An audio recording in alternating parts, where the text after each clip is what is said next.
de começar a apresentação do Marcelo, gostaria de a Associação Biodinâmica, as duas associações queriam fazer uma homenagem, que esse domingo a gente teve uma perda de uma pessoa muito importante aí para o movimento biodinâmico brasileiro e latino-americano, que foi o René Piamonte.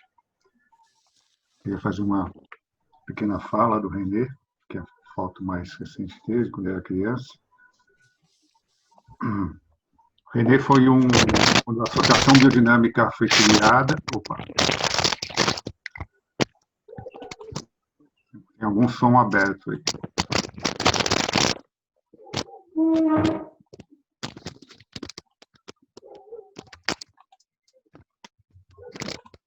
Você consegue deixar mudo, Pedro, os microfones, como anfitrião. Eu tenho que voltar aqui para fazer isso.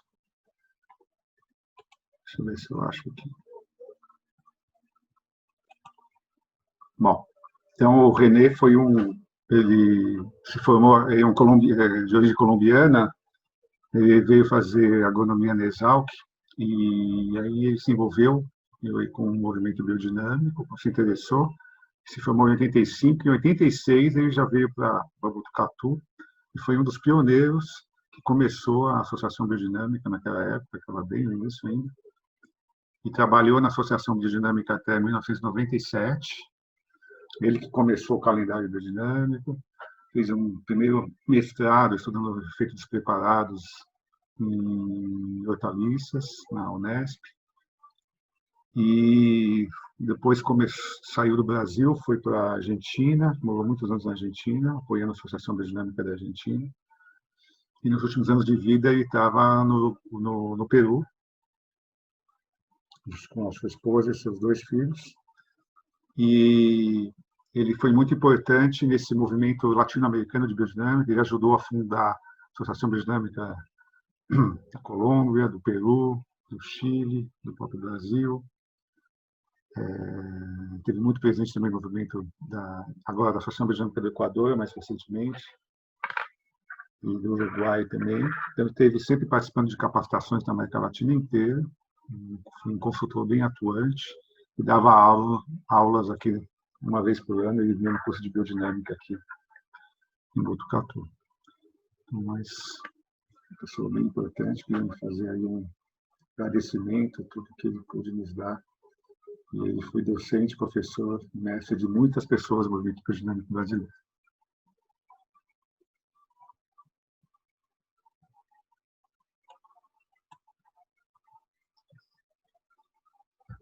Bom, gostaria de passar a palavra para o Marcelo.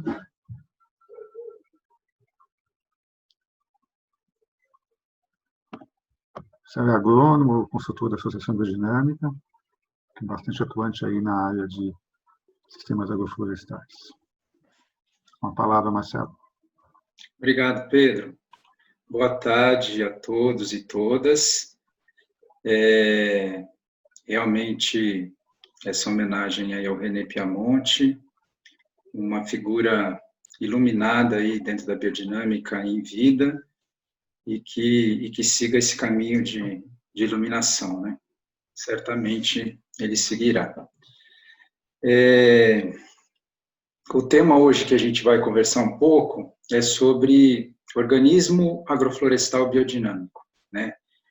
A biodinâmica nos trópicos, né? Um movimento que desde mais ou menos 50 anos aí que a biodinâmica está atuando na prática no Brasil, é um movimento que tem crescido em diálogo com outros movimentos, né, de agricultura sintrópica, permacultura, a grande contribuição também da professora Ana Maria Primavesi sobre agricultura nos trópicos.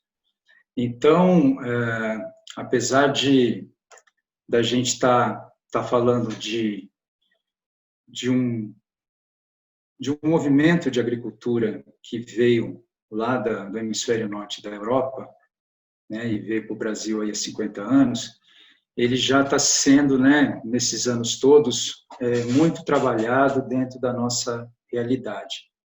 E se a gente ler aqui o livro, né, Fundamentos da Agricultura Biodinâmica, que é o principal livro das conferências, das 8 conferências do Steiner, em 1924, a gente vai ver que os princípios são realmente universais, né, e aplicados aqui aos trópicos, eles têm dado bastante resultado. Lá em 1924, o Steiner foi chamado pelos agricultores para fazer essa série de conferências, porque o estado da agricultura estava num nível de degradação muito grande, né? Com o uso dos adubos químicos, a vitalidade do solo estava sendo perdida. E aí a gente percebe que ao longo desses anos todos, né, quase 100 anos, vamos fazer aí em 1924, quer dizer, em 2024, a gente vê que essas crises, elas só se aprofundaram, né? E hoje em dia, aí nesse momento que a gente está de pandemia, a gente vê a importância dessa reconexão com a natureza, né? O Steiner colocava a reconexão com a natureza e o trabalho na agricultura como um grande trabalho de desenvolvimento da consciência humana. Então, quando a gente está falando de agricultura biodinâmica, a gente está falando muito além de sistemas produtivos, mas a gente está falando de desenvolvimento espiritual, né? Do ser humano, da consciência humana e, consequentemente, do planeta Terra, que evolui junto com a evolução do ser humano. Então, acho que esse é um grande diferencial, né? Olhar para a agricultura dessa forma mais abrangente, trazendo esse campo espiritual para dentro da conversa, né? Então, vamos começar aqui. Um dos elementos muito importantes aí da agricultura biodinâmica, que a gente pode chamar de ferramenta ou de método, né? Como que a gente vai desenvolver essa agricultura biodinâmica, esses princípios nos trópicos, né? Então, existe uma coisa... Espera aí que não está indo aqui. Não estou conseguindo mudar de slide, Pedro. Ah, foi. Existe uma coisa, um método que, baseado no Goethe, né? O Goethe foi um grande inspirador da antroposofia. Aliás, o Rudolf Steiner foi um sistematizador desse conhecimento do Goethe e ele aprofundou muito nesse estudo.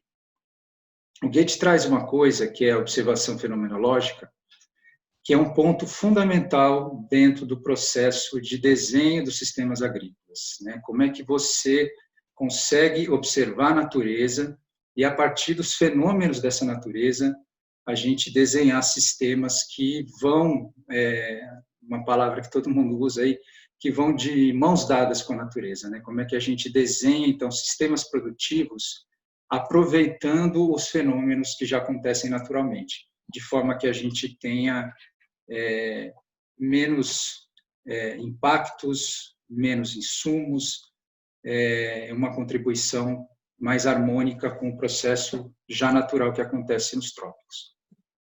Se a gente for olhar para os biomas, né, do Brasil, grande parte dos biomas brasileiros tem essa coisa da floresta, né? A floresta como sustentadora daquele ecossistema, daquele ambiente, né?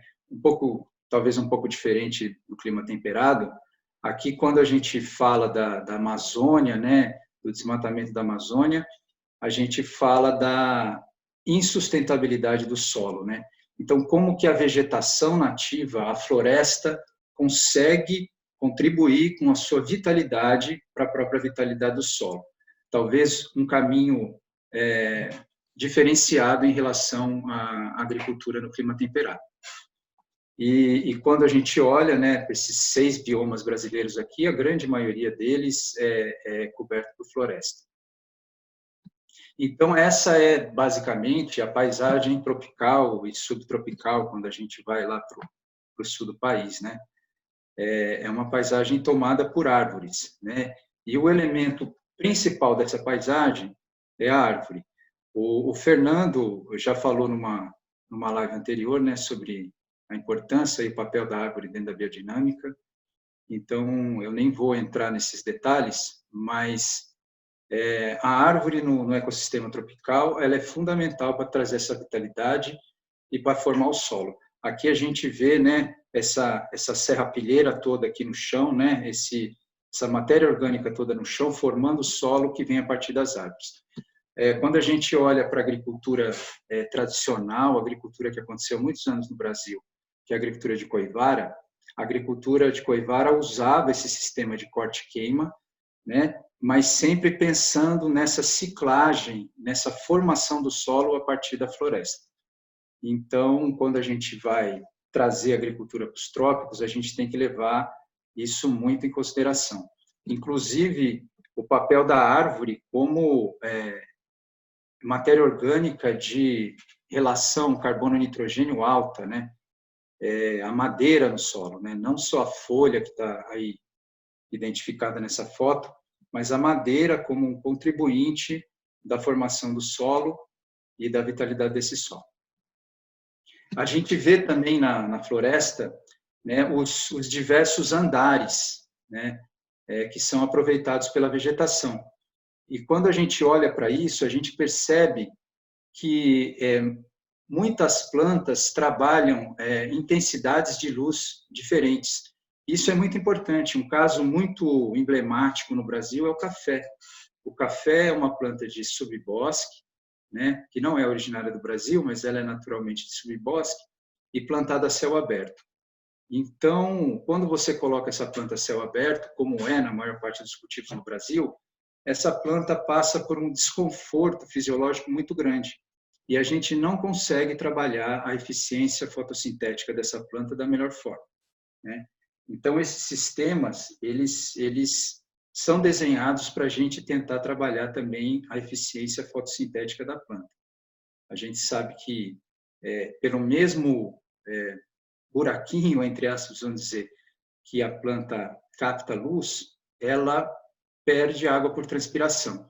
Então, se a planta está num desconforto fisiológico, num ambiente de insolação muito grande, que ela não é acostumada naturalmente, ela acaba fechando os estômagos para não perder água e acaba diminuindo a taxa de fotossíntese.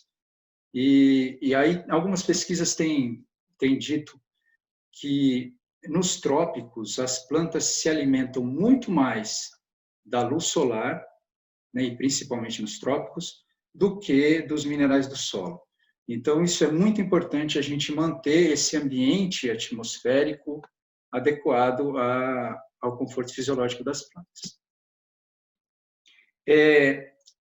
Tem uma frase muito interessante, que é do Steiner, mas essa frase aqui exatamente não é do Steiner, mas é uma adaptação, que diz que quanto mais calor, quanto mais para os trópicos a gente vai, mais a planta tende a evoluir para a árvore. Isso no sentido de criar esses estratos aí e trabalhar essa eficiência fotossintética. Outra coisa que a gente pode observar claramente na vegetação nativa, como fonte de inspiração, é a alta densidade de cobertura.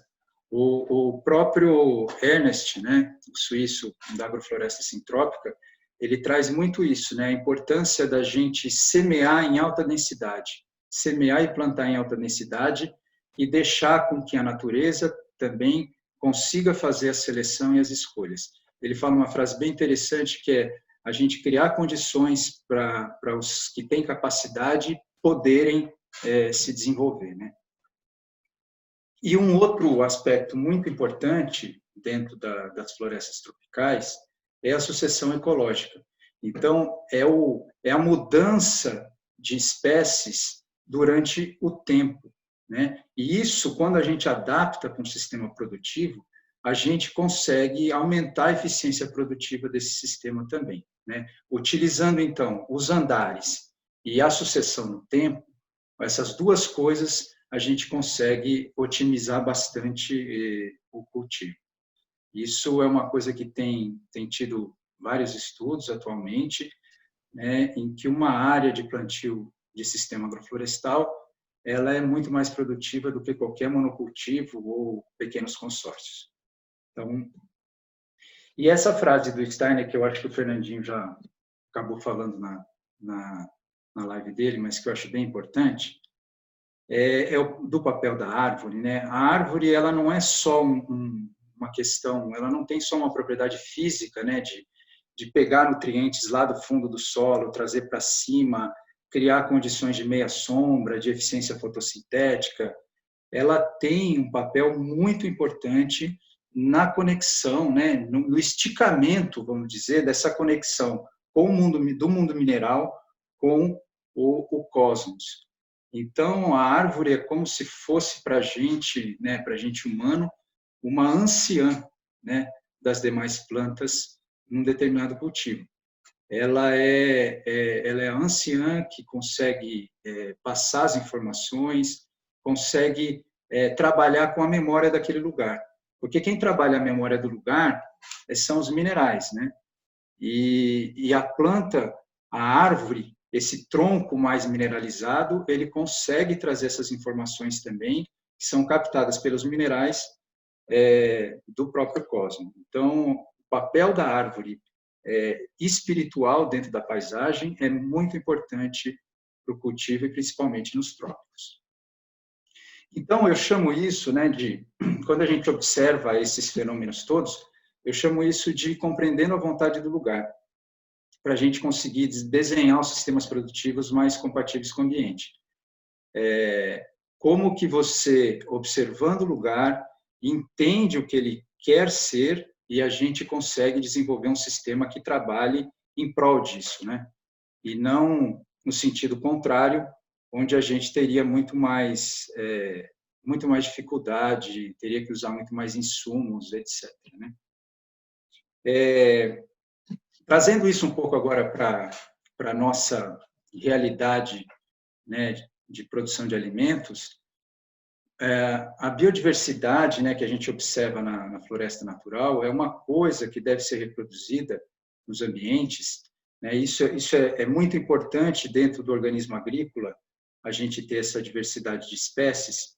E quando a gente fala de biodiversidade funcional, a gente está falando de espécies que representam funções dentro daquele ambiente, né? Seja fixação de nitrogênio do solo, criação de ambientes mais sombreados, árvores e plantas que servem de adubação, árvores que atraem, ou plantas que atraem insetos, né, que florescem constantemente e atraem insetos. Então, tudo isso é muito importante para a gente conseguir criar esse ambiente mais resiliente, vamos dizer, né? A palavra que tem sido mais usada hoje em dia. Porque o ideal é a gente fazer uma agricultura com a menor quantidade de insumo possível, né? Outra coisa que a gente reproduz num sistema desse são os relacionamentos. A gente vê que quanto mais nos trópicos a gente chega, mais relacionamentos existem, não só entre plantas, animais, pessoas, né? Os relacionamentos são mais intimizados e mais fortalecidos. Então, eu vou usar como exemplo aqui uma agrofloresta que a gente fez uma intervenção recentemente há um ano. Era um pomar de frutas em sistema agroflorestal, mas as plantas estavam isoladas, elas não tinham pontes de comunicação entre elas. E só o fato da gente conseguir estabelecer aquelas pontes, aumentando a densidade de plantio e fazendo conexões com as espécies corretas, a gente já criou aquela vitalidade, aquele organismo já começou a se desenvolver. A gente conseguiu desenvolver a estrutura necessária para deixar vir o que tem que vir, né? Então, é importante a gente estreitar esses relacionamentos entre as plantas e das plantas com os animais. Outra coisa que eu já falei lá, né, da estratificação, da melhor ocupação dos espaços. Então, a gente vê aí nessa foto uma coisa assim, até simplificada assim, em termos de plantio, mas a gente vê que estão sendo ocupados alguns andares, né? E a banana que está ali debaixo do eucalipto, que está principalmente debaixo dos eucaliptos, ela não está sofrendo com isso, né?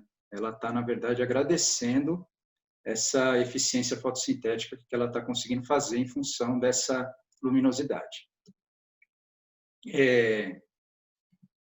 Outra coisa importante na agricultura biodinâmica é a gente fazer a integração entre plantas e animais, né? E não necessariamente precisa trazer uma vaca para dentro de um sistema agroflorestal, né? Mas a gente ter piquetes, né, de produção pecuária, leiteira ou de corte, né? E nesses piquetes a gente ter árvores, tanto para o conforto fisiológico da vaca, quanto para conectar as vegetações, isso é extremamente importante. E aí tem essa coisa também das zonas, né, da permacultura, da gente ter os lugares, né, onde a gente produz esse tipo de animal, que não pode ser debaixo de uma floresta, lugares onde a gente trabalha um pomar, né, mais agroflorestal, enfim, ter essa possibilidade de integração dos diversos órgãos dentro desse organismo agrícola que a gente está querendo trabalhar.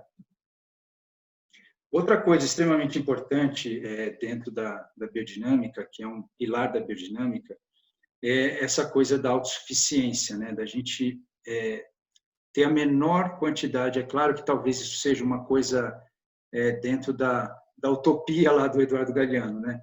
Mas é uma coisa que a gente busca trazer a menor quantidade de insumos possíveis.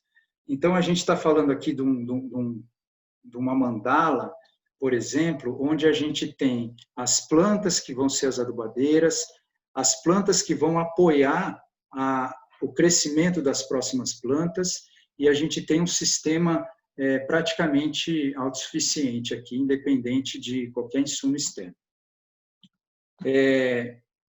E aí, aprofundando um pouco isso, essa coisa da autonomia, né, autonomia das sementes e autonomia das fontes de biomassa. Então, como que a gente trabalha dentro desses sistemas produtivos a produção da própria biomassa, da própria matéria orgânica que vai ser aplicada ali, e como que a gente produz as nossas sementes, né, para criar essa independência, essa autonomia, e talvez formar melhor esse organismo, essa individualidade, né, que é chamada dentro da biodinâmica. Então, quando a gente fala de organismo agrícola, a gente está falando de criar um sistema altamente resiliente, altamente conectado e autossuficiente, né? De modo que as propriedades emergentes daquelas relações, daqueles fenômenos, comecem a emergir, né? Então, isso é um conceito lá do Maturana, né? Quando o Maturana fala da propriedade emergente, isso é muito importante, porque tem coisas que nós, seres humanos, não vamos conseguir desenvolver ali naquele ambiente. A gente vai conseguir desenvolver a relação, e a relação entre esses seres é que vai desenvolver essa propriedade, para formar esse todo resiliente. E aí, quando a gente entra nesse conceito da individualidade, que, na verdade, o ser humano, como ser consciente, ele tem um papel fundamental, né, em fazer esses arranjos, esses desenhos produtivos, para a gente conseguir atingir esse equilíbrio no organismo agrícola. Né? E a individualidade agrícola é o próprio trabalho de desenvolvimento espiritual e de consciência do ser humano. Quando a gente consegue atingir esse organismo, e quando a gente consegue atingir essa individualidade agrícola, a gente agrega, né, todas as funções e todos os fenômenos que estão no mundo material e que, ao mesmo tempo, estão ali no mundo espiritual. Né? Um exemplo disso, que a gente, de um trabalho que é feito na biodinâmica, é o trabalho com os preparados biodinâmicos. Por exemplo, existe um preparado de Reis, que é um preparado que é usado no dia de Reis, no começo de janeiro, e é aplicado exatamente para chamar as forças dos elementais que transformam os minerais em vitalidade. Então, quando a gente está falando de criar organismo, individualidade agrícola, a gente está falando de mexer com forças que não estão, nem todas estão à nossa vista, né? A gente está tentando fazer um manejo agrícola um pouco mais amplo do que o que está visto e posto no mundo material. E aí, o uso dos preparados para isso, né, eu tenho percebido principalmente, eu tenho trabalhado no Vale do Paraíba, né, e tenho um sítio em Monteiro Lobato.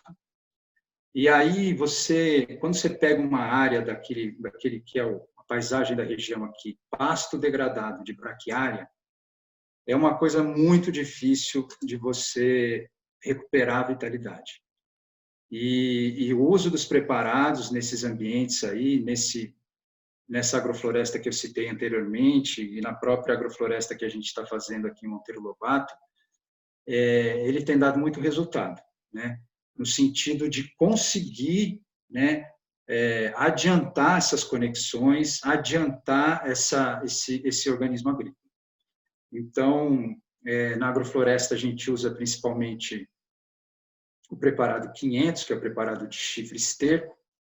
É um preparado que é usado no plantio, né, para trazer crescimento, vitalidade, frescor, um preparado que tem um vínculo muito próximo com a lua.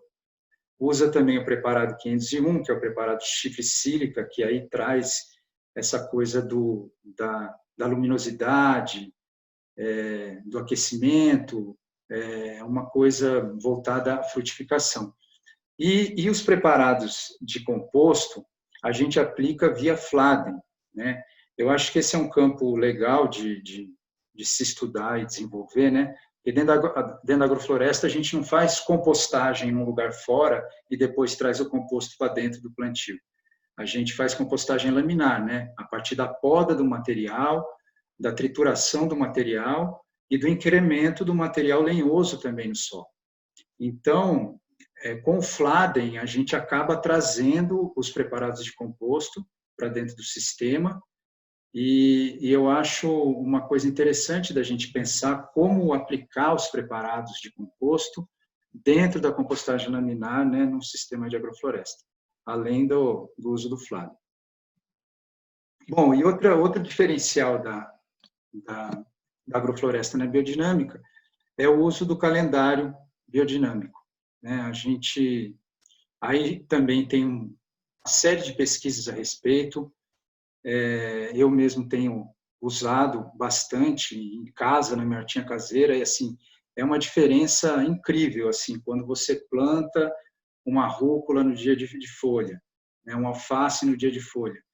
Então, o uso do calendário e os preparados biodinâmicos são o grande diferencial aí da agricultura biodinâmica, que eu acho que aceleram, né, esse processo de formação do organismo e da individualidade agrícola. Bom, vou mostrar alguns exemplos aqui. Essa é uma área da Associação Biodinâmica, isso uns 4 anos atrás. Era uma área que a gente fez uma unidade de referência de agrofloresta biodinâmica, e aí a gente percebe, né, que aqui para cima, eu não sei se vocês conseguem ver o cursor, mas aqui é uma linha de frutas, né, que elas estão pequenas, aqui tem limão, banana, abacate, etc., e depois, entre elas, a gente tem o cultivo de hortaliças.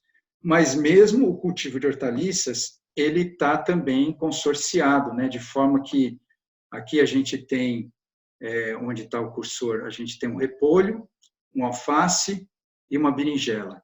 Eles, naquele sistema, né, de estratificação, né, de andares e de sucessão, eles vão ocupar momentos diferentes, espaços diferentes, não vão se atrapalhar e a produtividade aqui vai ser muito maior. Essa experiência foi legal porque envolveu um agricultor da Demétria, o Marcelo, que tem um CSA grande lá na Demétria, e ele ficou muito contente com esse resultado aí. Inclusive, né, na época, que era uma época de verão, o único lugar que tinha alface na Demétria era esse lugar aqui, com essa quantidade de cobertura morta e com esse consórcio. O resto das produções, o alface todo tinha melado por causa da chuva. Aqui é um sistema, essa foto está bem ruim, né, mas é um sistema produtivo bem simples. Aqui no meio a gente vai ter um pouco de hortaliça, aqui é o guandu e as faixas de banana. A banana tem sido muito utilizada dentro dos sistemas agroflorestais porque ela é multifuncional, né? Ela, além de produzir fruto, ela traz matéria orgânica para a poda, ela acumula água, enfim, tem uma relação direta aí com o potássio, então é uma planta muito importante de utilizar nos consórcios. Aqui a gente vê uma muvuquinha, né, que tem a banana, o abacate, o margaridão, o guandu e a madeira aplicada no chão, né? Isso aqui, quando a gente faz esse tipo de intervenção, uma planta está o tempo todo fazendo parceria, ajudando a outra e jogando isso para cima mais rápido. Aqui é lá na escola, perto da escola Itiara, numa área da associação Nascentes, que também tem um sistema bem legal lá com espécies nativas. Aqui é a mesma coisa, né? Tem feijão plantado aí no meio. De novo, essa coisa do uso da madeira, né? A aplicação da madeira no solo. Isso, quando a gente fala de clima tropical, é extremamente importante, porque aqui a temperatura, a umidade é muito alta e a decomposição da matéria orgânica é muito mais rápida em relação ao clima temperado. Então, quando a gente joga a madeira no chão, a gente está colocando uma adubação mais a médio e longo prazo também. Aqui a foto, aquela mesma foto, né, daquele sistema de hortaliças consorciadas. Aqui é uma pequena intervenção, né, de barreira agroflorestal para uma horta que tem logo ao lado esquerdo abaixo. Então, a gente fez um plantio aqui de árvores de frutíferas que serão objeto de colheita também, mas, fundamentalmente, elas vão servir de produção de material de biomassa e de quebra-vento aqui nesse cultivo que vem logo abaixo. Aqui também é uma experiência lá na Associação Biodinâmica, na verdade é a mesma área que tinha a horta lá, isso acho que é uns 2 anos depois. Então a gente estava aí com plantio de milho para semente, né? No meio dessas linhas de árvores e de frutas. Percebam que aqui a gente tem uma quantidade boa de material, né, do lado, para a gente conseguir utilizar como fonte de biomassa desses canteiros, entre aspas, né? Porque nesse caso aqui é o plantio de milho.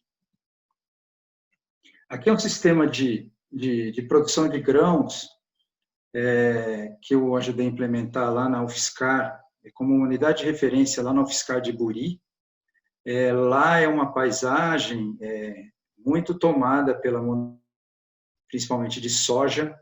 Então, a gente teve um desafio de criar um sistema de agrofloresta onde poderia produzir os grãos no meio. Então, vocês percebem que a rua é um pouco maior, né? Aqui é um plantio de milho para semente também, e é um sistema que está lá, que foi super bem desenvolvido, a gente aplicou os preparados também.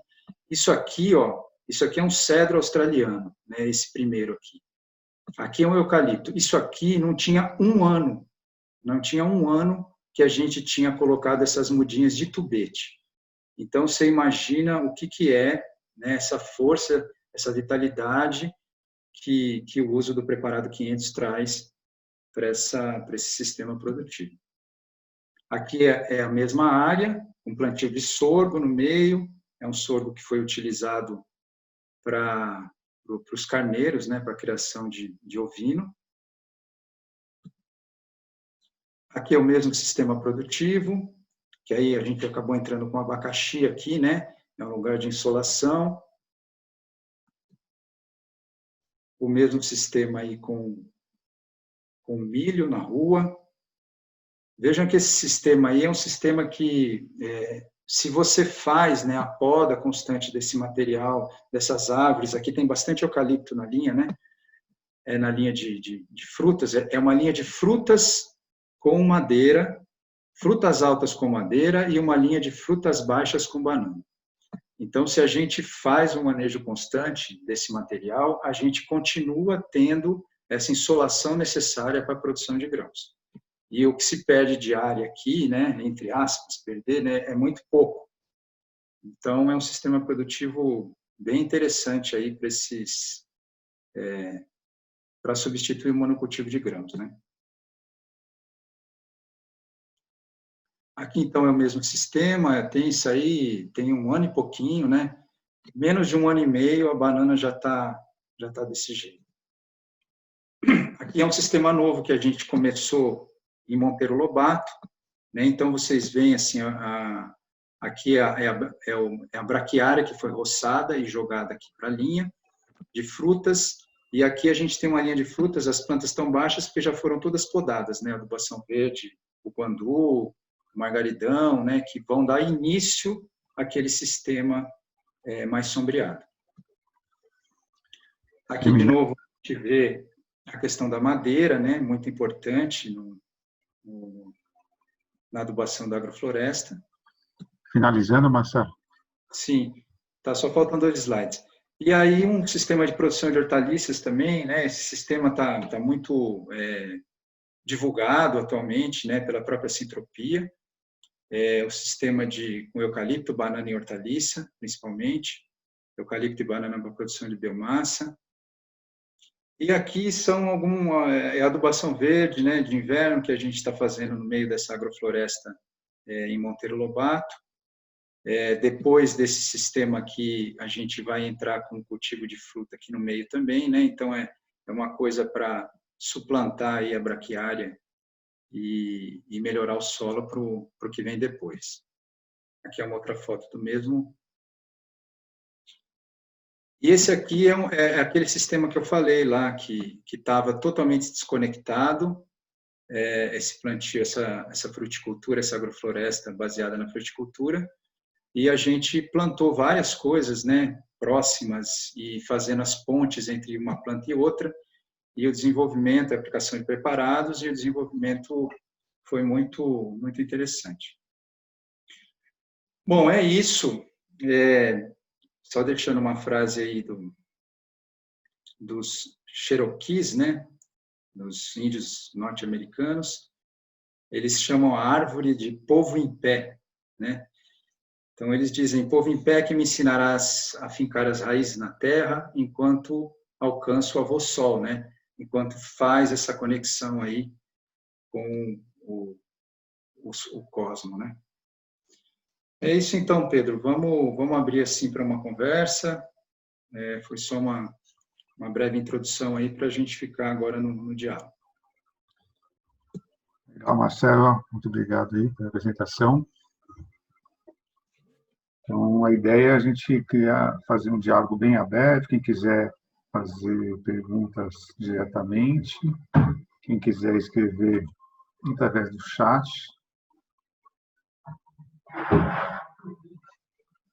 Fica aberto o momento agora.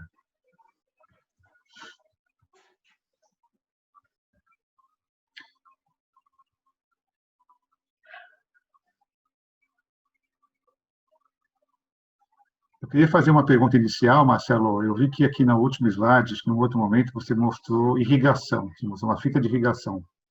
Sim. Como que é a questão da água, principalmente nesses ambientes que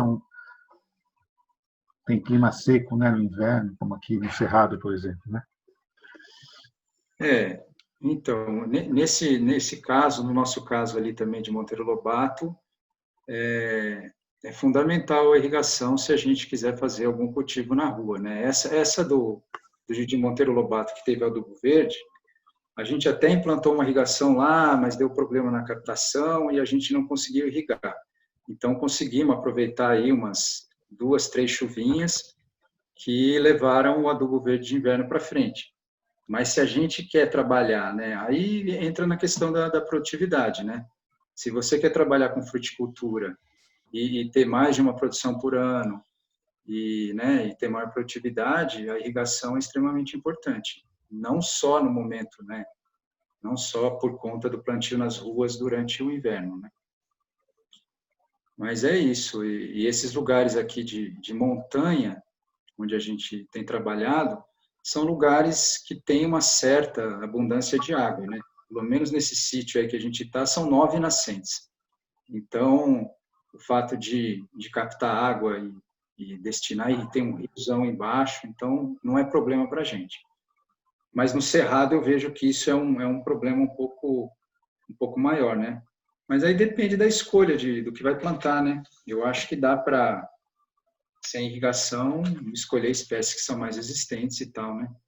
E essa mudança, né, de mercado que a gente tem que fazer também, né, tem essa coisa de trabalhar bastante com as espécies nativas da Mata Atlântica, é um mercado novo, é um mercado que está se abrindo, mas é um mercado para fruticultura, principalmente aqui no Vale do Paraíba, muito interessante.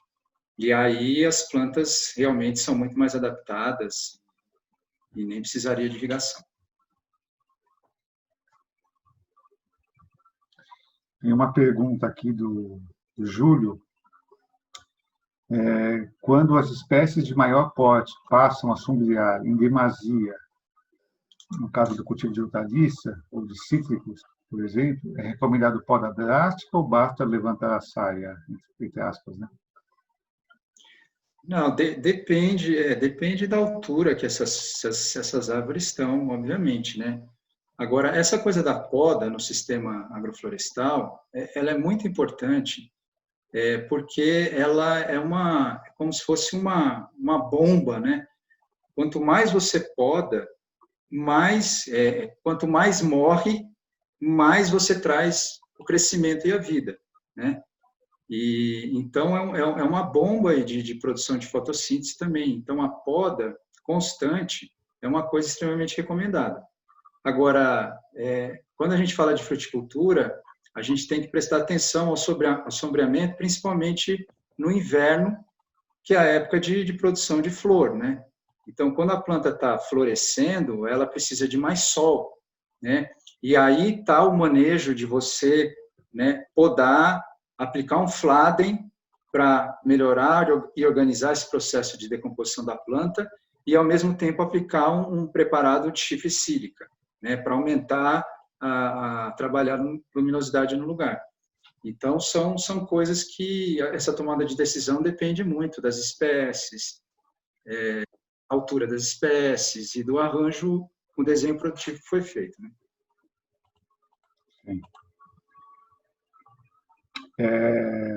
No sistema de multicultivos, como fica a questão da aplicação dos preparados biodinâmicos? Para o manejo de podas é utilizado o calendário biodinâmico? Sim, sim, é utilizado. Basicamente, eu acho que isso é até um conhecimento aí da agricultura familiar, né? A gente faz as podas durante a lua minguante, né? Para a planta sofrer menos.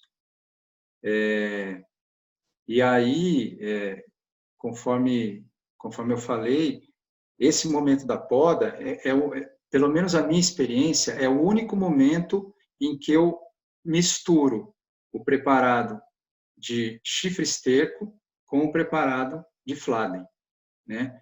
Que a gente vai trabalhar tanto a decomposição do material quanto a brotação. Então, é importante pensar que a gente também está num sistema super diversificado e que as plantas estão em momentos diferentes, né, de crescimento e de florescimento. Então, a tomada de decisão em relação a isso, que preparado utilizar, tem muito a ver com a sua economia, né, o carro-chefe da sua produção. Está mudo, Pedro. E no caso dos preparados, você fala alguma coisinha assim, da pergunta dos preparados nesse manejo, né? Um uso específico diferencia de um outro manejo? Como que é? Fala de novo. Não, ele falou, no sistema de multicultivos, como fica a questão de aplicação dos preparados? Foi basicamente o que eu acabei de falar, né? Sim, você tem que... Qual que é a sua cultura carro-chefe? Qual que é o momento que você está? Em que plantas você vai priorizar? Então, se o seu carro-chefe é a fruticultura, são as plantas cítricas, você tem que aplicar esse preparado na época do florescimento, para melhorar a frutificação. E aí você vai ter outras plantas crescendo, que na verdade poderiam receber um preparado de chifre esterco, mas qual que é a sua prioridade? Então, eu acho isso. Isso é um campo de estudo grande também, né? Do manejo dos preparados dentro desses sistemas super diversificados. É um campo bem grande de estudos aí. Depois tem uma pergunta em relação ao manejo de cítricos, né? Quais são as plantas indicadas para fazer a ponte entre cítricos?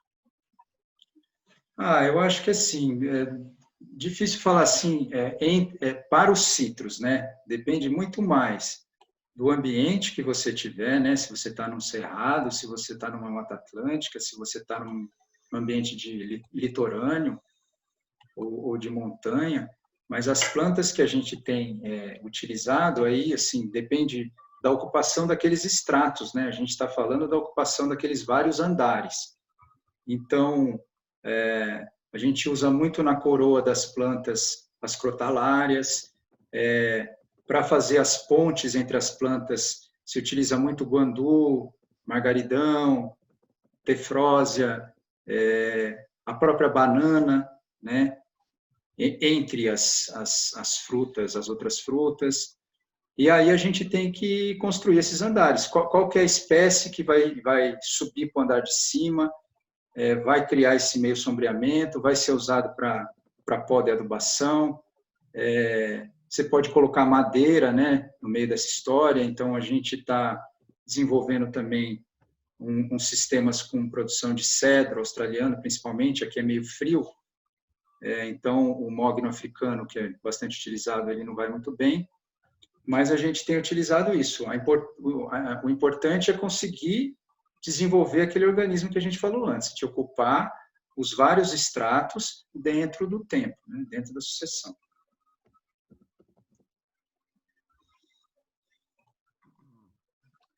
Depois tem uma pergunta em relação ao abacate. O abacate nesses sistemas, falar alguma coisa sobre isso? O abacate, olha, eu tenho procurado trabalhar bastante com abacate. A gente teve um problema sério com o avocado.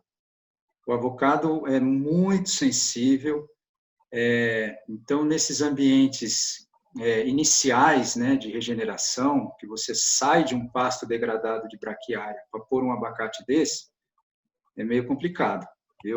Hoje em dia, eu colocaria ele num momento um pouco mais avançado. Mas os abacates de semente, principalmente, trabalhando nessas muvucas, assim, vamos dizer, né, eles estarem apoiados, por exemplo, o margaridão. O margaridão é um grande amigo do abacate. Eu não sei se naquela foto deu para ver claramente, mas ele cria essa meia sombra rapidamente e o abacate consegue ficar ali no espaço dele mais confortável. E o abacate, ele é uma planta que muito bom para se cultivar em face sul de terreno. Face essa que no inverno recebe menos insolação, né? Então, o abacate, a banana, a jaca, são espécies que podem ser introduzidas nessa face sul do terreno. E realmente, se a gente coloca pleno sol, né, sem nenhuma proteção, é difícil o bichinho se desenvolver. Mas é uma planta muito procurada, tem esse negócio de azeite de abacate. Várias pessoas aí estão entrando em contato para essa questão de exportação de abacate. É uma planta muito promissora e eu acho que aqui no Vale do Paraíba é uma planta que seria um carro-chefe aí de frutíferas exóticas. Tem uma outra pergunta sobre se você tem alguma experiência com agrofloresta com erva mate, implantação de agrofloresta com erva mate. Eu fiz uma vez eu acompanhei um pouquinho uma agrofloresta na Mantiqueira, com erva mate. É uma planta muito interessante, eu acho que nesse ambiente nosso aqui também de pé da Serra da Mantiqueira, é uma planta interessante. Ela vai bem nesse subbosque, assim como o café, e ocupando esse extrato aí mais baixo, médio, e é muito interessante de usar, sim.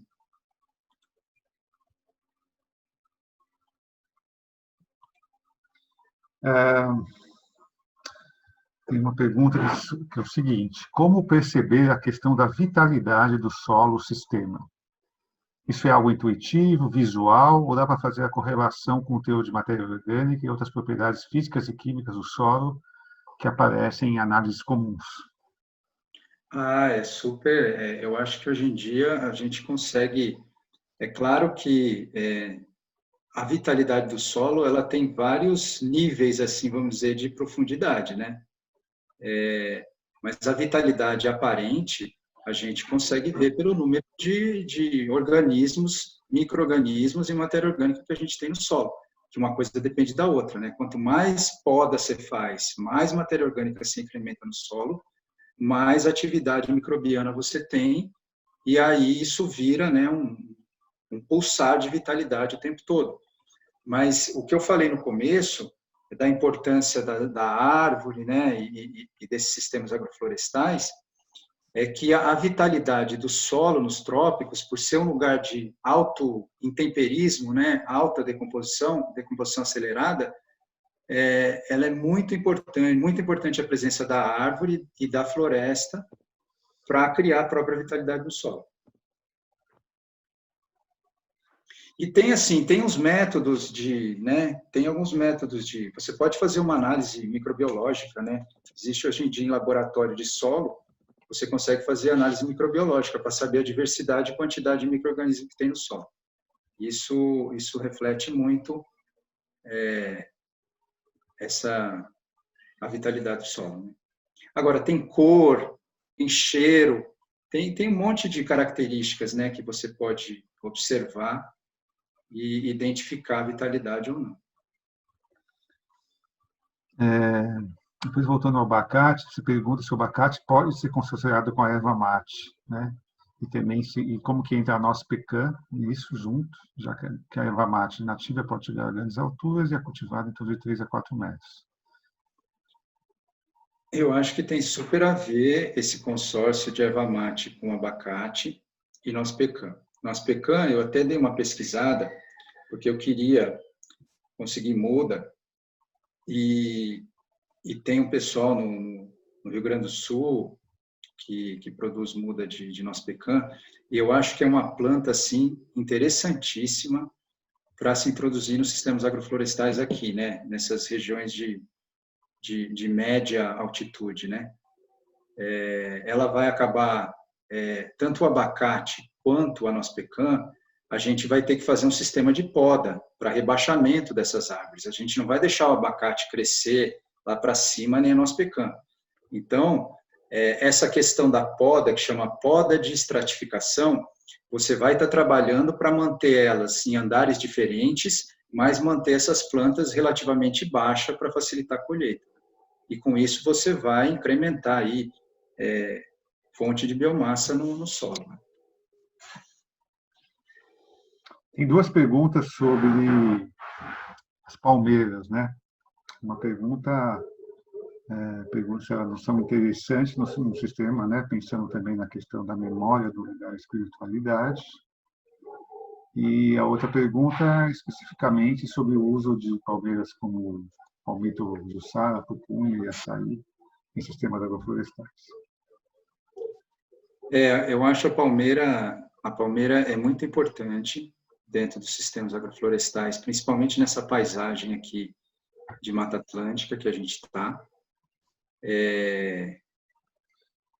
Principalmente devido à relação que ela tem, né, com micorriza, com desmobilização de fósforo, mas também como uma planta de alto valor agregado, né? Se a gente for pensar no palmito jussara aqui nesse ambiente aqui do Vale do Paraíba, é uma coisa que a tendência é crescer muito, e aí, assim, até pouco tempo atrás tinha esse desafio, né, de legislação, de você plantar espécie nativa e depois não poder utilizar, mas até o Renato está aí, né, que participou da resolução aí que saiu em 2018, que possibilita, mediante declaração de plantio, você fazer o manejo dessas espécies depois.